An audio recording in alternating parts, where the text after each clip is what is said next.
തലസ്ഥാനത്ത് ഒരു യുവജന സംഘടനയുടെ പേരിൽ വലിയ നിലയിലുള്ള അക്രമം അഴിച്ചുവിട്ടു.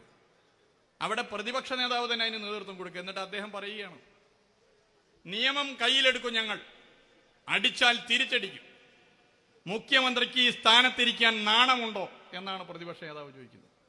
2016 ഇടതുപക്ഷ ജനാധിപത്യ മുന്നണിയുടെ സർക്കാരിനെ നയിച്ച് 2021 കൂടുതൽ സീറ്റുകൾ നേടി ജനങ്ങളുടെ പിന്തുണയോടുകൂടി അധികാരത്തിൽ വന്ന കേരളത്തിന്റെ മുഖ്യമന്ത്രിക്ക് അഭിമാനത്തോടുകൂടി തന്നെ ഈ കസേരയിൽ ഇരിക്കാനാകും മിസ്റ്റർ ഓപ്പോസിഷൻ ലീഡർ. എന്നാൽ പ്രതിപക്ഷ നേതാവ് ഒന്ന് കണ്ണാടിയിൽ നോക്കണം. അദ്ദേഹം നിയമം കയ്യിലെടുക്കും, അടിച്ചാൽ തിരിച്ചടിക്കുമെന്നൊക്കെ ഇന്ന് ആവേശത്തോടെ പറഞ്ഞിട്ടുണ്ട്. നല്ല കാര്യമാണ്. സെക്രട്ടേറിയറ്റിന് മുമ്പിൽ ഇതുപോലെ ഒരു സമരത്തിന്റെ ബാനർ നയിച്ച് അവിടെ എത്തിയതൊക്കെ അദ്ദേഹത്തിന് ജീവിതത്തിൽ ഒരു ആദ്യ അനുഭവമായിരിക്കും. ഞാനത് കുറച്ച് പറയല്ലോ, ഒരു ആദ്യ അനുഭവമായിരിക്കും. അതിന്റെ ഒരു ആവേശത്തിൽ പറഞ്ഞതായിരിക്കാം.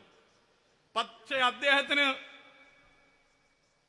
നാണം കാരണം ആ കസേരയിൽ ഇരിക്കാനാകുമോ? ഇന്ത്യൻ നാഷണൽ കോൺഗ്രസിന്റെ പ്രതിനിധിയല്ലേ?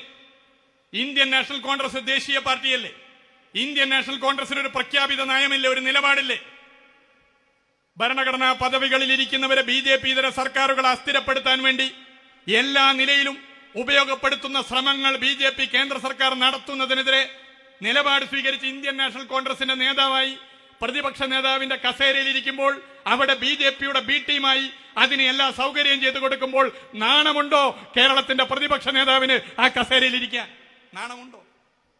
ദേശവിരുദ്ധ പ്രവർത്തനം നടത്തുന്ന ഒരു യുവജന സംഘടനയെ വ്യാജ ID കാർഡ് ഉണ്ടാക്കാൻ അതിനെല്ലാം സൗകര്യം ചെയ്തു കൊടുത്ത് അക്രമം അഴിച്ചുവിട്ട് ചീമുട്ടയേറും ഷൂസേറും ചാവേർ സമരവും ബസിന്റെ മുമ്പിലുള്ള ആത്മഹത്യാശ്രമ സമരവും നടത്തിക്കാൻ കേരളം ഇന്ന് വരെ കാണാത്ത ജനാധിപത്യ വിരുദ്ധ സമീപനം സ്വീകരിക്കുന്ന പ്രതിപക്ഷ നേതാവിന് നാണമുണ്ടോ ആ കസേരയിൽ ഇരിക്കാൻ?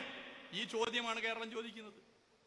പ്രതിപക്ഷ നേതാവ് കണ്ണാടിയിൽ നോക്കിയാൽ നാണം കൊണ്ട് ജഡ്ജിച്ച് തലകുനിക്കും.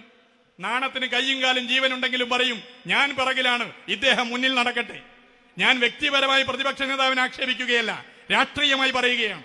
തെറ്റായ നിലപാടുകൾ സ്വീകരിക്കുന്നു. അതിന് മത്സരിക്കുകയാണ് KPCC പ്രസിഡന്റും പ്രതിപക്ഷ നേതാവും. ആ മത്സരമാണ് ഇവിടെ നടക്കുന്നത്.